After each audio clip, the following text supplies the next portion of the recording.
Assalamu alaikum and good morning everyone. Welcome to Learn and Serve Academy, free platform for all JKSSB exams.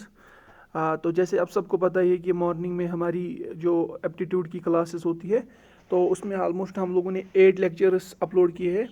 तो हमने अब सोचा कि जो टॉपिक्स ऑलरेडी हम लोगों ने कंप्लीट किए हैं, ऑलमोस्ट 4 या 5 टॉपिक्स, तो उस पर हम MCQs लाएंगे। वही MCQs जो आप लोगों को JKSSB में देखने को मिल सकते हैं, तो उन्हीं पे हम यहाँ पे बात करेंगे। लेक्चर को स्टार्ट करने से पहले अगर आप फिर से मैं यही कहूँगा कि अगर आप इस चैनल पे नए हो तो चैनल को सब्सक्राइब कीजिएगा और अपने दोस्तों के साथ शेयर कीजिएगा और अपने व्यूज़ हमारे साथ ज़रूर शेयर कीजिएगा। इससे हमें भी पता चलता है कि आप लोगों को किस तरह का कंटेंट चाहिए, आप लोगों को कुछ एडिशन में चाहिए तो आप लोग वो ज़रूर कीजिएगा।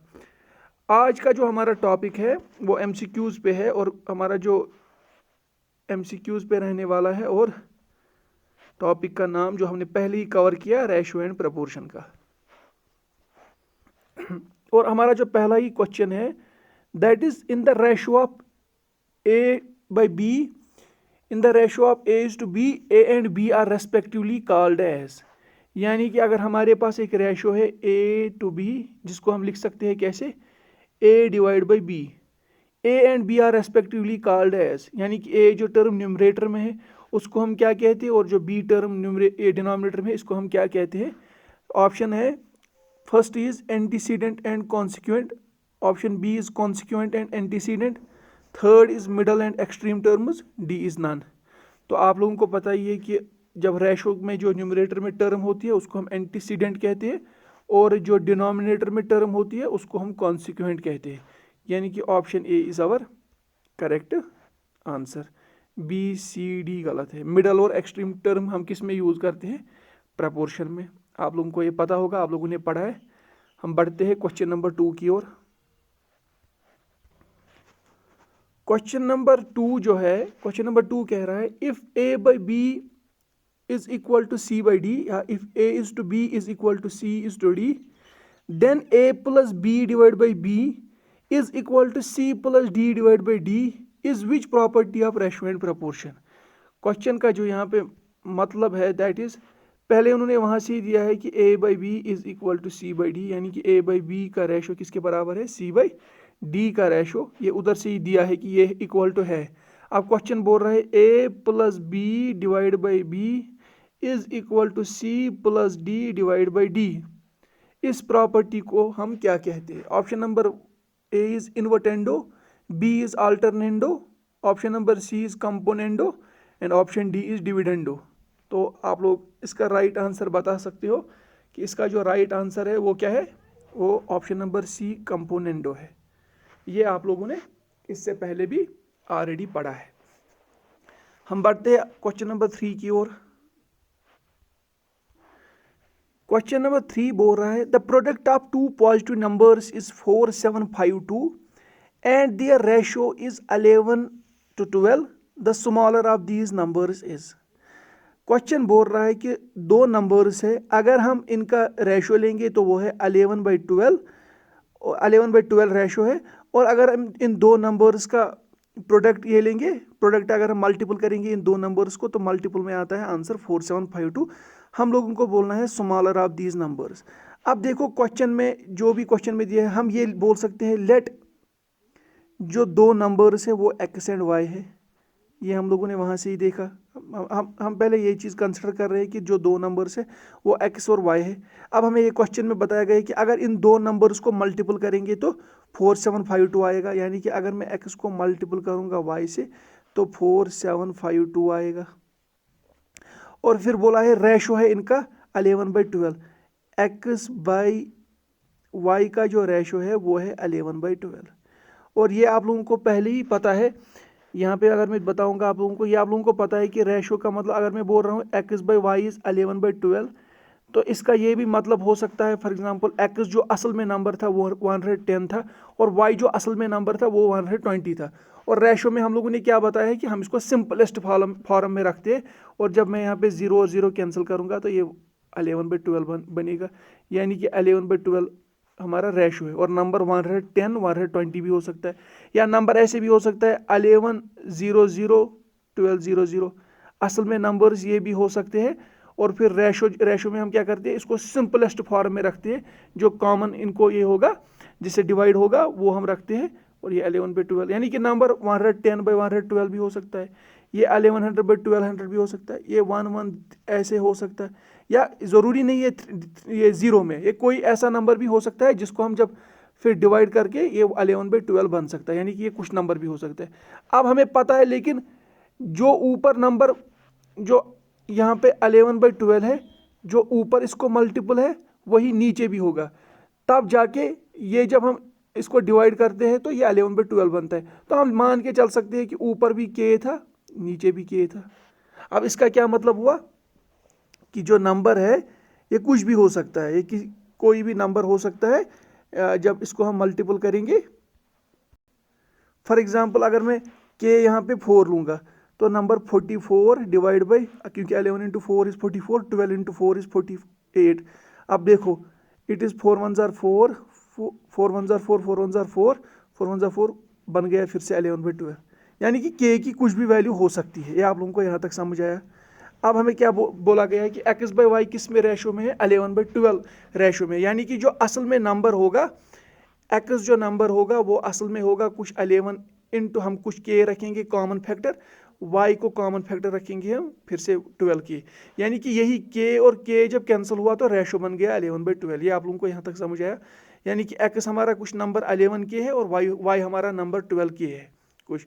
और क्वेश्चन में क्या बताया गया है, क्वेश्चन में हमें पता ही है कि हमने यहाँ पे लिखा x × y इज़ 4752, x के बदले हम क्या लिख सकते हैं 11 के, y के बदले क्या लिख सकते हैं 12 के, यानी कि 11 के × 12 के इज़ 4752।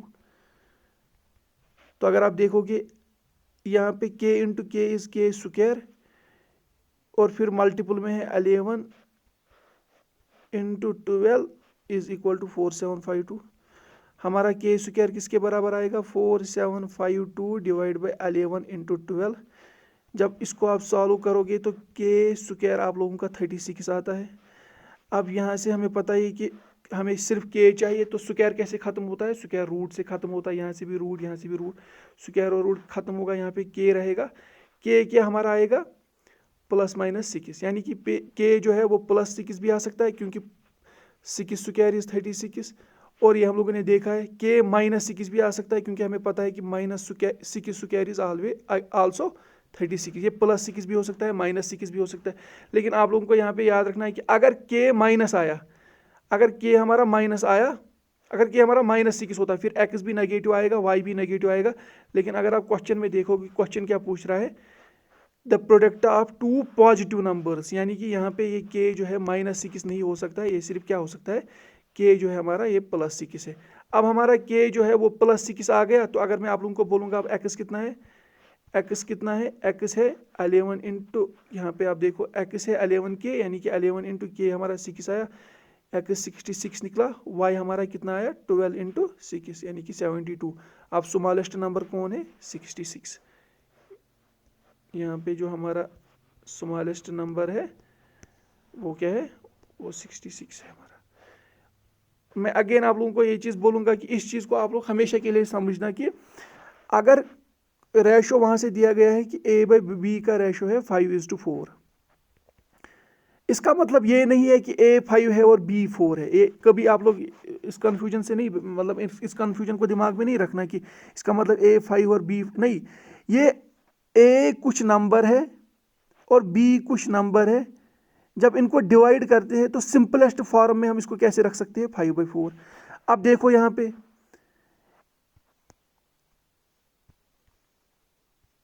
5/4, अब देखो यहाँ पे a/b, a जो है असल में 20 हो सकता है, b हो सकता है 16। अब देखो 20/16 कितना हुआ, 4 5 4 4, यानी कि a/b का रेशो क्या है b/4 5/4। a/b का रेशो आया 5/4, दैट मीन्स a 20 था, b 16 था तब। लेकिन ये ऐसे भी हो सकता है a हमारा कितना है, a हमारा 30 हो सकता है फॉर एग्जांपल, b हो सकता है 4 6 24, यानी कि अब यहाँ पे देखो 6 4 24, 6 5 30, फिर से 5/4 आया, लेकिन नंबर क्या था 30 और 24, यहाँ पे 20 और 60। इन जनरल अगर a/b हमारा नंबर है, रेशो है 5/4, तो नंबर कुछ भी हो सकता है। अगर मैं 5 को यहाँ से 7 मल्टीपल करूँगा, फिर नीचे भी 7 मल्टीपल करना, यानी कि 5 7 ज़ार 35, 4 7 ज़ार 28। अब देखो 7 4 ज़ार 28, 7 5 फिर से आया 5/4 रेशो, और नंबर क्या था 35/28। इन जनरल 5 और 4 को कॉमन मल्टीपल कुछ भी हो सकता है, और उसी कॉमन मल्टीपल को हम के लिखते हैं। कि जो अगर रेशो दिया होगा 5/4, हम मान के चल सकते हैं ए हमारा 5K है, बी हमारा 4K है। तो इस पैटर्न के क्वेश्चन आप लोगों के एग्जाम में बन सकते हैं। इसके बाद और एक क्वेश्चन को डिस्कस करने की कोशिश करेंगे। यहाँ पे और एक क्वेश्चन नंबर 4 है, यहाँ पे गलत हुआ है, क्वेश्चन नंबर 4 है ये शायद। The ratio of present age of father to that of son is 7/2, 7:2. After 10 years, their ages will be in the ratio of 9:4. The present age of the father is. अब देखो, अगर मैं मान के चलूंगा कि फादर की एज x है, फादर की एज जो है वो x है, और सन की एज जो है वो y है, तो रेशो क्या दिया गया है कि x/y का रेशो जो है वो 7:2 है। अभी मैंने बोला कि एज अब कुछ भी हो सकती है, और मैं मान के यहाँ पे मान के चल सकता हूँ कि x की जो एज है वो कुछ 7K है। 7 × K मतलब, यानी कि अब 7 × K मतलब K 1 हो सकता है तो 7, 2 हो सकता है तो 7 2 ज़ार 14, 3 हो सकता है तो 21, और y की एज कितनी होगी फिर, y की जो सन की एज है वो कितनी है 2K। सन की हम लोगों ने y रखी, तो यहाँ पे y की एज होगी, सन की एज होगी 2K। ये आप लोग पहले ये पॉइंट याद रखोगे। यहाँ पे यही चीज़ आप लोगों को मैंने अभी समझाई कि अगर रेशो है 7/2, इसका मतलब ये नहीं हुआ कि फादर की एज 7 है और वाई सन की एज 2 है। फादर की एज कुछ है, सन की एज कुछ है, और जब हम उसको डिवाइड करेंगे, दोनों को डिवाइड करेंगे किसी कॉमन फैक्टर से, तो वो सिंपलेस्ट फॉर्म में 7/2 बनेगा, और ऊपर भी वही मल्टीपल होगा, नीचे भी कुछ वही मल्टीपल होगा, तब जाके वो और वो कैंसिल होके 7/2 ये बनेगा। इसीलिए मैंने इसको रखा कि एक्स जो है असल में इसकी एज 7K है, और y की एज है 2K। 2K मतलब 7K मतलब 7 × K, 2K मतलब 2 × K। अब क्वेश्चन इसके बाद क्या बोल रहा है कि after 10 years there edges will be in the ratio of 9:4। अब हमें पता है कि जो फादर की प्रेजेंट एज है वो 7K है, तो आफ्टर 10 ईयर्स इसकी एज कितनी होगी, आफ्टर 10 ईयर्स इसकी एज कितनी होगी। प्रेजेंट एज है इसकी 7K, आफ्टर 10 + 10 होगा इसकी एज। ठीक, यहाँ पे आप लोगों को आया समझ। और ये फादर की, और सन की एज कितनी है, प्रेजेंट एज जो सन की है वो क्या है, वो 2K है, 2K, और 10 साल के बाद इसकी एज कितनी होगी 10। और क्वेश्चन बोल रहा है जो इनका रेशो है वो है 9:4, 9:4। तो हम यहाँ पे अगर आप देखेंगे, हम इसको सॉल्व करेंगे, जब इक्वालिटी में इसको सॉल्व करना होता है तो इसको इसके साथ मल्टीपल, इक्वालिटी में इसको सॉल्व करना होता है, इसको इसके साथ मल्टीपल, इसको इसके साथ मल्टीपल। अब देखो, पहले 4 को मैं मल्टीपल करूंगा 7K से, 4 7 ज़ार 28K, फिर इसी 4 को मल्टीपल होगा 10 से, +4 10 ज़ार 40 इज इक्वल टू 9 को 2 के साथ, पहले 9 2 ज़ार 18K, प्लस फिर 9 को 10 के साथ, 9 10 ज़ार 90। अब क्या करेंगे हम, जो 28K इसको ऐसे ही रखेंगे, यहाँ से 18K प्लस है तो ये यहाँ के माइनस हो जाएगा, इज इक्वल टू यहाँ पे अपना 90 ऐसे ही रखेंगे, जो यहाँ पे +40 है तो ये यहाँ के -40 हो जाएगा। 28K - 18K is 10K is equal to 90 - 40 is 50। तो हमारा K क्या आएगा, K ये 10 यहाँ से डिवाइड होगा, 50 / 10, K हमारा 5 निकल के आया।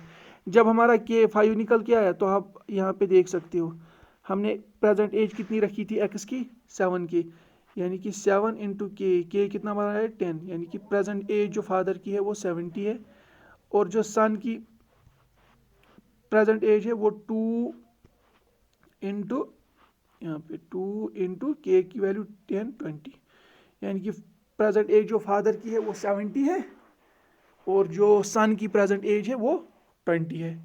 अब ऑप्शन में देखो क्वेश्चन क्या पूछ रहा था हमसे, the present age of father is, just a second, यहाँ पे हमारा जो K निकल के आया वो 5 है, 10 नहीं निकल के आया, 5 निकल के आया। तो यहाँ पे 7 × 5, यहाँ पे 2 × 5, 7 5 ज़ार 35, 2 5 ज़ार 10। फादर की प्रेजेंट एज 35 है, सन की प्रेजेंट एज कितनी है सन की प्रेजेंट एज जो है वो 10 है। तो ये आप लोग यहाँ पे देख सकते हो कि फादर की जो प्रेजेंट एज है वो कितनी है, वो 35 ईयर्स है। तो इस पैटर्न के क्वेश्चन आप लोगों के एग्ज़ाम में बन सकते हैं, ये इस चीज़ का आप लोगों को ध्यान रखना होगा।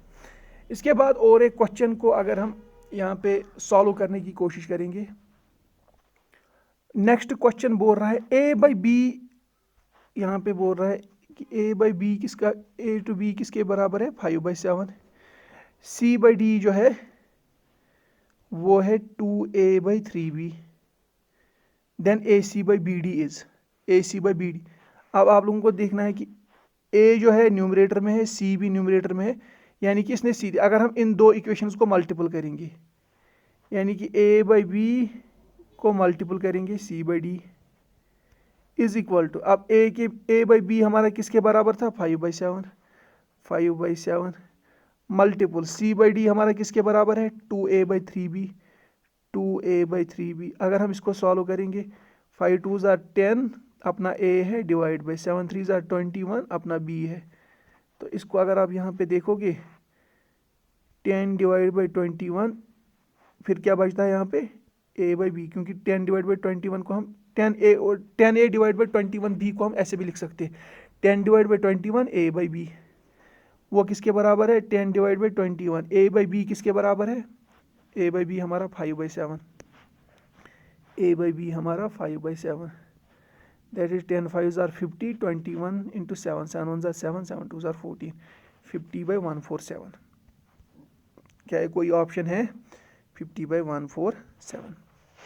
और एक चीज़ मैं यहाँ पे आप लोगों को ऐड करना चाहूँगा कि जब मैं कोई भी लेक्चर रिकॉर्ड करता हूँ तो उसके बाद में लेक्चर नहीं देखता हूँ, तो कभी कभी क्या होता है कि जैसे एक लास्ट लेक्चर में मैंने बोला था, मैंने कुछ वहाँ पे बोला था 3 into 4 is 36।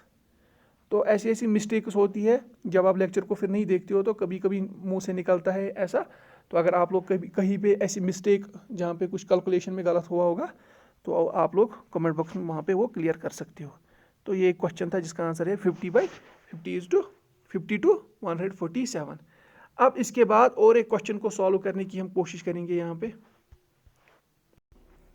क्वेश्चन बोल रहा है ₹8400 is divided among A, B, C and D in such a way that the shares of A and B, B and C, C and D are in the ratios of 2:3, 4:5, 6:7 respectively. The share of A is, ये question है। Question क्या बोल रहा है कि total में divide करना है ₹8400 टोटल डिवाइड करना है कितने परसेंट में, A, B, C और D में, और किस रेशो में, ए बाई बी का रेशो जो है वो है 2/3 कामा बी बाई सी का रेशो क्या है 4/5 और सी टू डी का रेशो क्या है, सी टू डी का रेशो जो है वो है 6:7। तो इसके लिए आप लोगों को मैंने क्या, अब द शेयर ऑफ ए, मैंने क्या बोला था जब हम लोगों ने ये पढ़ा था, मैंने बोला था पहले ए बी सी डी का हम शेयर देखेंगे, क्योंकि आप देखो यहाँ पे B को 3 मिल रहा है, यहाँ पे 4, तो हमें अब पता ही नहीं है यहाँ पे 3 है कि 4, यहाँ पे C को 5, यहाँ पे C को 6, तो हमें पता ही नहीं। A यहाँ पे 2, यहाँ पे 7, तो ये A और D अकेले ये तो कुछ नहीं करेगा, लेकिन B यहाँ पे 3 है, यहाँ पे 4, यहाँ पे 5, यहाँ पे 6। तो इस चीज़ को हमें पहले देखना होगा कि हम इसको कैसे करेंगे। और इसके लिए मैंने आप लोगों को एक ट्रिक बताई थी, यहाँ पे पढ़ाई थी आप लोगों को कि आप लोग क्या लिखोगे पहले A B C D, फिर ए बाई बी का रेशो कितना है, यहाँ पे देखो ए बाई बी का रेशो कितना है 2/3, ए बाई बी का रेशो 2/3। फिर मैंने बोला बी बाई सी का रेशो क्या है 4/5, नेक्स्ट लाइन में 4/5 बी और सी के नीचे, फिर सी बाई डी 6/7, फिर नेक्स्ट लाइन में 6/7। और फिर मैंने क्या बोला था, जो अब यहाँ पे बचा है उसके सामने उसके नेक्स्ट जो होगा वही लिखना होगा। यहाँ पे सी बचता है, यहाँ पे हमें पता है सी के सामने क्या देखेंगे, सी के सामने नेक्स्ट है, यहाँ पे आप देखोगे हमें अब C यहाँ पे देखना है, C के नेक्स्ट में है 3, तो ऐसे ही हम लिखेंगे, यहाँ पे 3 आएगा। फिर D के नेक्स्ट में है C, वहाँ पे 3 है तो यहाँ पे 3 लिखेंगे। यहाँ D के नेक्स्ट में है 5, तो यहाँ पे 5 लिखेंगे। लेकिन यहाँ A के नेक्स्ट में है B, यानी कि हम 4 लिखेंगे। नीचे जो है B उसको नेक्स्ट में है 6, ये अपनी लाइन में नेक्स्ट देखना होता है तो 6 लिखेंगे। यहाँ पे A के नेक्स्ट में है B, वहाँ पे 6 है तो आप 6 लिखेंगे। और इसके बाद मैंने आप लोगों को क्या बोला था, इसके बाद मैंने आप लोगों को बोला था कि मल्टीपल करना है 6 4s are 24, 24 into 2 is 48. 6 4s are 24, 24 into 3 is 60 and 12 72. 6 5s are 30, 30 into 3 is 90.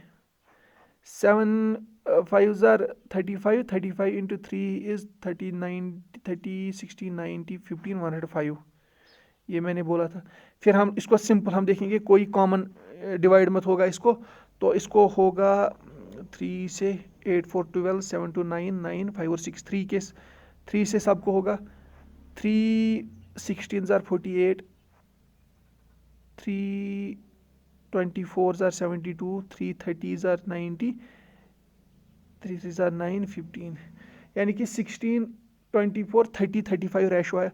अब और मत डिवाइड होगा, तो 16 को 4 से होगा, 24 को 4 से, 30 को 3 से 30, नहीं ये सिंपलेस्ट फॉर्म है 16 24 30 35। अब क्वेश्चन हमारा क्या बोल रहा है, क्वेश्चन बोल रहा है कि the share of A, total 8400 share करना है, ए को कितना मिलेगा यहाँ पे। तो आप लोग यहाँ पे देख सकते हो कि ए का शेयर ये है ए का, ये है बी का, ये है सी का, ये है डी का। फिर मैंने क्या बोला था कि जब आप लोगों को ए का शेयर देखना होगा तो आप लोग क्या न्यूमरेटर में रखोगे कि ए के सामने क्या है, ए के सामने 16 है, डिवाइड में क्या करोगे, ऐड करोगे हर एक पार्ट को, यानी कि 16 + 24 + 30 + 35 और मल्टीपल करोगे, कितना टोटल हमें डिवाइड करना है 8400। इसको अगर आप सॉल्व करोगे 16 डिवाइड बाई, अगर आप इसको ऐड करोगे 30 60 80 90 96 100 105 इंटू 8400, जब इसको आप सॉल्व करोगे तो आंसर आएगा ₹1280। तो ए को कितना मिलेगा 1280। अगर आप लोगों को वहाँ पे बोला गया कि सी को कितना मिलेगा, आप लोग 30 रखोगे, डिवाइड बाई इन चार को ऐड करोगे जो 105 बनता है, मल्टीपल करोगे 8400 जितना है ये करना है, तो 8400 किसको मिलेगा, ये वो क्या इसका आंसर आया हमें 1280 हमारा आंसर। तो इसी पैटर्न के क्वेश्चन आप लोगों को एग्जाम में भी देखने को मिल सकते हैं। और इसके अलावा जो हम लोगों ने वो मिडल टर्म्स पढ़ी, एक्सट्रीम टर्म्स पढ़ी, और जो प्रॉपर्टीज़ में हमने वो पढ़ा इन्वर्टेंडो, अल्टरनेंडो, कंपोनेंडो, डिविडेंडो, तो आप लोगों को उनको थोड़ा सा देख लेना होगा और खुद से आप MCQs ट्राई करो। आप लोगों को कुछ नहीं करना है, गूगल से MCQs निकालने हैं, ट्राई करने हैं, और आप लोगों के टॉपिक ऐसे ही कंप्लीट हो गए और कल आप लोग का स्कोर बहुत अच्छा होगा। मैं उम्मीद करता हूँ कि आप लोगों को ये लेक्चर पसंद आया होगा। फिर से मैं आप लोगों से रिक्वेस्ट करता हूँ कि अगर आप लेक्चर्स देख रहे हो, कोई फ़ायदा आप लोगों को मिल रहा है, तो सब्सक्राइब ज़रूर कीजिएगा और अपने दोस्तों के साथ ज़रूर शेयर कीजिएगा और अपने व्यूज़ हमारे साथ कमेंट बॉक्स में ज़रूर शेयर कीजिएगा। Thank you.